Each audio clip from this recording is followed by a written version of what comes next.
തിരുവനന്തപുരം കഴക്കൂട്ടത്ത് 4 വയസ്സുകാരൻ മരിച്ച നിലയിൽ. മരിച്ചത് പശ്ചിമ ബംഗാൾ സ്വദേശിനിയുടെ മകൻ. കുഞ്ഞിനെ കഴുത്ത് ഞെരിച്ച് കൊന്നതെന്ന് സംശയം. അമ്മയും സുഹൃത്തും കസ്റ്റഡിയിൽ.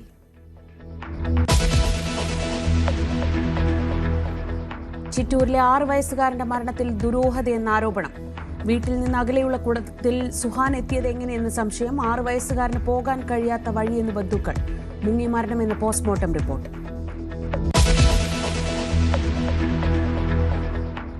തിരുവനന്തപുരം വെള്ളറടിയിൽ യാത്രക്കാരിയോട് KSRTC ബസ് കണ്ടക്ടറുടെ ക്രൂരത.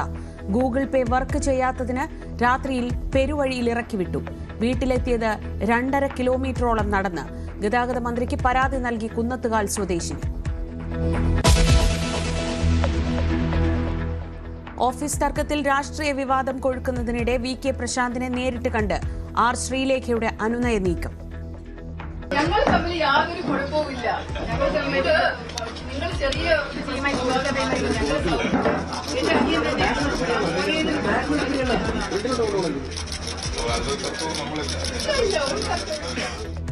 സഹോദരനോടെന്ന പോലെ അഭ്യർത്ഥിച്ചതെന്നും വിശദീകരണം. കരാർ തീരും വരെ ഓഫീസ് ഒഴിയില്ലെന്ന് പ്രശാന്ത്.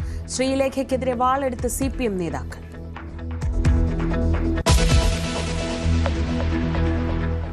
ശബരിമല സ്വർണ്ണക്കൊള്ളയിൽ അന്വേഷണം പ്രതിസന്ധിയിൽ. D മണിയുടെ പങ്ക് സ്ഥിരീകരിക്കാനാകാതെ SIT. സ്വർണം ആർക്ക് വിറ്റു എന്നതും കണ്ടെത്താനായില്ല. നോട്ടീസ് നൽകിയിട്ടും ചോദ്യം ചെയ്യലിന് ഹാജരാകാതെ ദേവസ്വം ബോർഡ് മുൻ അംഗങ്ങൾ.